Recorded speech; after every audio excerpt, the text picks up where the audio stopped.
నమస్కారం, welcome to I dream. ధర్మ మార్గం కార్యక్రమానికి స్వాగతం. నేను మీ విజిత.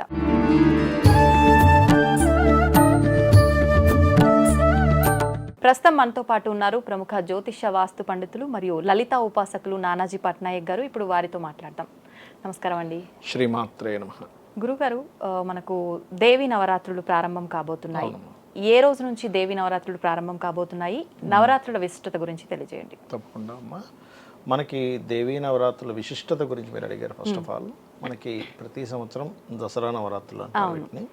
అయితే నేను అనేది ఏంటంటే, ఫస్ట్ ఆఫ్ ఆల్ ఎవరైనా సరే మనకి దేవీ పురాణంలో వీటిలో ఉంది, ఎవరైతే ఈ నవరాత్రులు భక్తి శ్రద్ధలతో పూజిస్తారు ఆ అమ్మవారిని 9 రోజులు, ఫస్ట్ ఆఫ్ ఆల్ జరిగేటువంటి విషయం ఏమిటి అంటే, వాళ్ళు పూర్వజన్మల్లో చేసినటువంటి కర్మలన్నీ కూడా తుడిచిపెట్టుకుపోతాయి. ఓకే. అయితే ఇక్కడ చాలామంది నేను చెప్పంగానే అందరూ ఏంటంటే, అరే నేను చాలా సంవత్సరాల నుంచి చేస్తాను అయినా కష్టాలు ఉన్నాయి అని అనుకునేవారు ఉంటారు. దీనికి కారణం ఏంటో కూడా చెప్తానండి. ఎందుకంటే ఇప్పుడు మనం చూసిన వాళ్ళు కొత్తగా చేద్దాం అనుకునే వాళ్ళు ఉంటారు. దేవి నవరాత్రుల్ని ఆల్రెడీ కొన్ని సంవత్సరాల నుంచి చేస్తూ వాళ్ళకు వైభవాన్ని పొందిన వాళ్ళు ఉంటారు. అతి కొద్ది మంది అంటే ఒక 1000లో ఒకరో లేకపోతే 1,00,000 ఒక 10 మందో వాళ్ళకి ఫలితం కనబడదు. ఎందుకు కనబడదు? మరి అమ్మవారి పూజ చేస్తే ఫలితం కనబడాలి కదా అంటే, ఇక్కడ కొన్నిసార్లు ఎలా ఉంటుందంటే వాళ్ళ కర్మ చాలా ఎక్కువగా ఉంటుంది పాస్ట్ లైఫ్లో. అంటే ఎలా అంటే, చిన్న ఎగ్జాంపుల్ చెప్తాను చూడండి. ఏంటంటే ఇప్పుడు ఉదాహరణకి 2 వ్యక్తులు ఉన్నారు.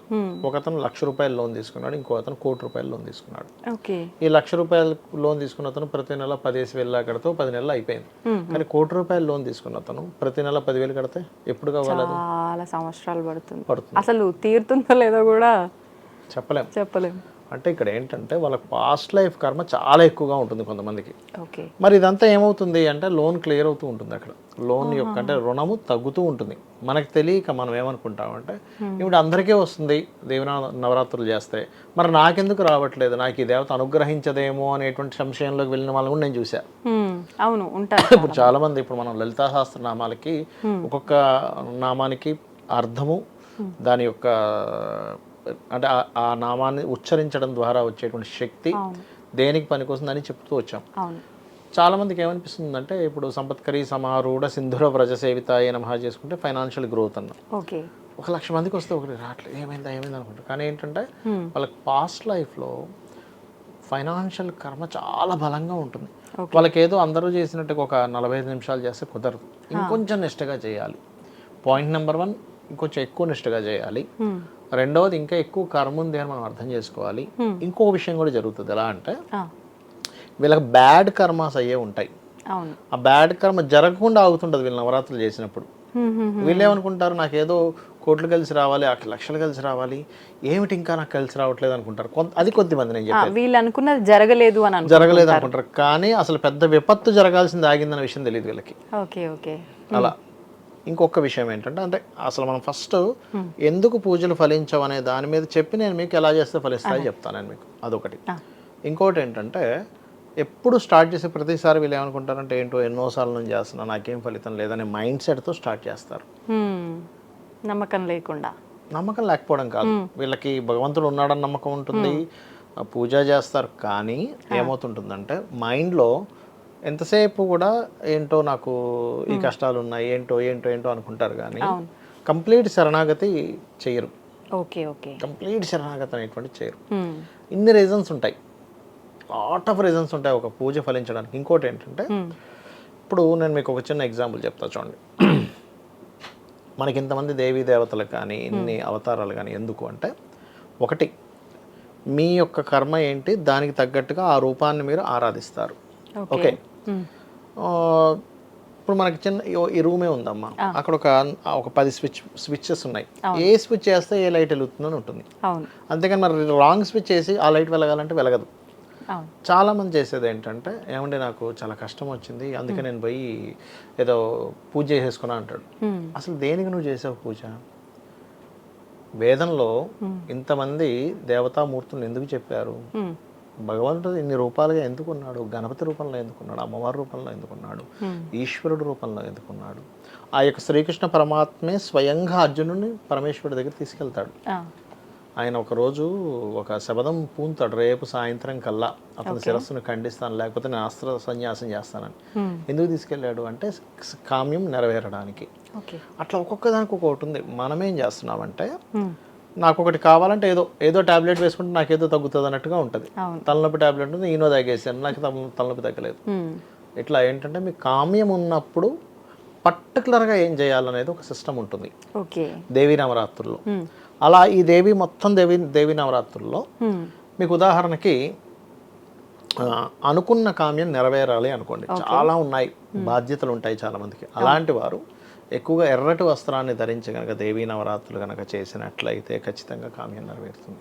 9 రోజులు గుర్తుపెట్టుకోండి. అదేవిధంగా కొంతమందికి వివాహం అవ్వాలని ఉంటుంది, ఎక్కువ పుష్పాలతో చేయాలి అమ్మవారి పూజ. ఏ పుష్పాలు? Any white and red mixed చేయాలి. అలాగే ఎక్కువ కామ్యం నెరవేరడానికి కుంకుమార్చన ఎక్కువగా చేయాలి, పెట్టుకోండి. గురుబలం పెరగాలి అనుకోండి, గంధముతో అర్చించాలి అమ్మవారిని. ఇట్లా ఒక్కొక్క దానికి ఒక్కొక్కటి చెప్పారు శాస్త్రంలో. ఇప్పుడు చూడండి, ఇంట్లో నెగటివ్ ఎనర్జీ ఉందని ఫీల్ అవుతున్నారు ఎవరైనా, నవరాత్రులు ఇంట్లో పెట్టుకున్నారు అమ్మవారిని, పెట్టుకున్నప్పుడు ఇంట్లో ఎక్కువ నెగటివ్ ఎనర్జీ ఉందని ఫీల్ అయ్యేవారు సాంబ్రాణి ధూపం ఎక్కువగా వేస్తుండాలి అమ్మవారికి. అందులో మరీ ఎక్కువ నెగిటివ్ ఎనర్జీ ఉంది, కొంతమందికి ఉంటుంది ఎట్లా అంటే అయ్యో మా శత్రువులు మా మీద ఏదో ప్రయోగం చేస్తున్నారండి, అట్లాంటి వారు ఏంటంటే వారాహి అమ్మవారి ఆరాధన ఎక్కువగా చేయాలి. ఇప్పుడు ఈ నవరాత్రుల్లో అంటే ఈ నవరాత్రుల్లో సెపరేట్గా చేయొచ్చు, అమ్మవారి అవతారాలతో పాటు వారాహి కూడా చేసుకోవచ్చు. అట్లాగే మరొకటి ఏంటంటే ఇక్కడ తేనెని కనుక నైవేద్యంగా పెట్టినట్లయితే ఆ వ్యక్తికి, ఇప్పుడు చూడండి నేనేమి లైఫ్లో ఏ తీపి కబురు నేను వినట్లేదు అసలు, అంతా నాకు ఎంతసేపు ఎప్పుడు ఏదో ఒక బ్యాడే వింటున్నాను అనుకునేవారు తేనె కనుక అమ్మవారికి నైవేద్యంగా పెడితే అద్భుతమైన ఫలితాలు వస్తాయి. ఈ నవరాత్రుల్లో ఎవరైనా సరే అమ్మవారికి వెన్నని నైవేద్యంగా పెడితే సంతాన ప్రాప్తి కలుగుతుంది. ఇట్లా ఒక్కొక్కటి ఉంటుంది. ఇప్పుడు చాలా మంది ఏం చేస్తారు అంటే చెప్తున్నాను, ఇప్పుడు చేసే పూజలో చాలా మిస్టేక్స్ జరుగుతాయి. కొబ్బరికాయ కొడతారు, దానికి బొట్టు పెడతారు, బొట్టు పెట్టకూడదు, తెలియ పెడతారు. ఎందుకని పెట్టకూడదు? అది బలి సంబంధించిన వాటికి పెడతారు, బలిస్తున్నారు. అందుకే చూడండి, ఇప్పుడు మనకి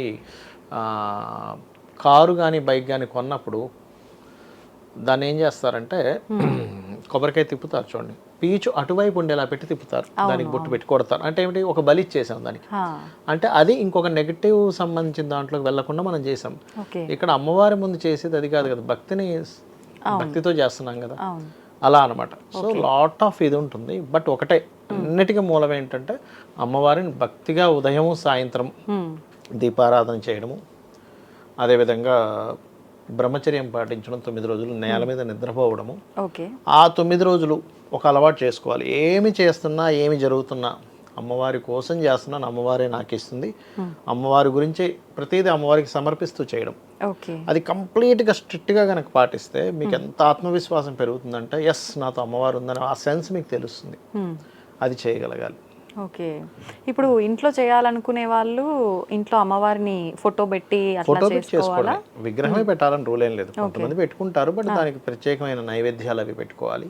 బట్ మనం వన్ డేది మనం చేద్దాము, ఏ రోజుకి ఆ రోజు ఏ నైవేద్యం. అయితే ఒకటేంటంటే అమ్మ, ఇక్కడ ఎక్కడా శాస్త్రంలో ఈ వస్త్రం కట్టాలని కానీ లేదు, ఆ ప్రాంతాలకు ఉన్న ఆచారాలను బట్టి చేస్తున్నారు. కానీ శాస్త్రంలో ఖచ్చితంగా ఈ వస్త్రమే కట్టాలి, ఇదే పెట్టాలని రూల్ లేదు. కాకపోతే మీ కామ్యం కోసం ఇప్పుడు చక్కెర పొంగల్ పెట్టారు అనుకోండి, ఉదాహరణకి చంద్రబలం పెరుగుతుంది. హైద్రా అన్న రసిక అంటారు, లలిత సహస్రనామాల్లో వస్తుంది. లేదా మనకి పసుపుతో కూడిన అన్నం కూడా పెడుతూ ఉంటారు, దాన్ని గురుబలం పెరగడానికి పెడతారు. అంటే అది బోనాల పండగ, పెడతారా? అయ్యో ఎందుకు, ఇది అమ్మవారిదే కదా. అంటే పాయసాన్న ప్రియ అంటారు. లలిత సహస్రనామంలో వచ్చే పేర్లు ఇవన్నీ. పాయసాన్న ప్రియ అంటే పాయసాన్నం కనుక పెట్టినట్లయితే మీకు ఏమవుతుంది, చంద్రబలం పెరగడము, శుక్రబలం పెరగడం వల్ల కాస్త హ్యాపీనెస్ అనేది పెరుగుతుంది. అంటే మీరు ఆ నైవేద్యం అమ్మవారికి పెట్టి దాన్ని మళ్ళీ మీరు ప్రసాదంగా ఎప్పుడైతే స్వీకరిస్తారో అది మీకు పాపమును తొలగిస్తుంది ఫస్ట్. అలా ఏంటంటే మనం ఫస్ట్ ఆఫ్ ఆల్ మనం ఎందుకు చేస్తున్నాము, ఎలాంటి మైండ్ సెట్తో చేస్తున్నాము, ఎలా ఫీల్ అయ్యి చేయాలి, ప్రాసెస్ ఇదంతా కూడా. మనం ఒక గెస్ట్ వస్తేనే కొంచెం నవ్వుతూ ఫేస్ పెట్టాలి, కొంచెం ఎలాంటి ప్రశ్నలు వేయాలి, ఎలాంటి ప్రశ్నలు వేయకూడదు, ఇంట్లో అందరూ ఎట్లా పలకరించి వెళ్ళాలని ఒక సిస్టమ్ పెట్టుకుంటాం. అలాంటి దేవతని ఇంట్లో ఆవాహిస్తున్నాం అంటే ఆవాహనం చేసి అమ్మవారిని పూజ చేస్తున్నాం. పూజించడానికి మనం దేవతను ఇంట్లోకి పిలిచినప్పుడు నువ్వు ఇంకా ఎంత సిస్టమేటిక్గా ఉండాలి అవును, అనేది అర్థం చేసుకోవాలి. అది కరెక్ట్. ఇప్పుడు దీని గురించి ఇంకొంచెం డీటెయిల్ గా మాట్లాడుకుందాం. దీక్షలాగా తీసుకొని చాలా కఠినంగా నియమాలు పాటించి చేస్తూ ఉంటారు. అలా చేయాలనుకున్న వాళ్ళు ఎలా చేయాలి? లేదు మేము ఈ ఫోటో పెట్టడం ఇదంతా ఏం చేయము, నిత్య దీపారాధన ఎలాగో అలా చేసుకుంటాము, కానీ ఇలా నిష్టగా ఉండాలనుకుంటున్నాం అనే వాళ్ళు ఎలా చేయాలి మనం చెప్పుకుందాం నెక్స్ట్ వీడియోలో. ఓకే అండి, థ్యాంక్ యూ అండి, చాలా చక్కగా వివరించారు. ధన్యవాదాలు. శ్రీమాత్రే నమః.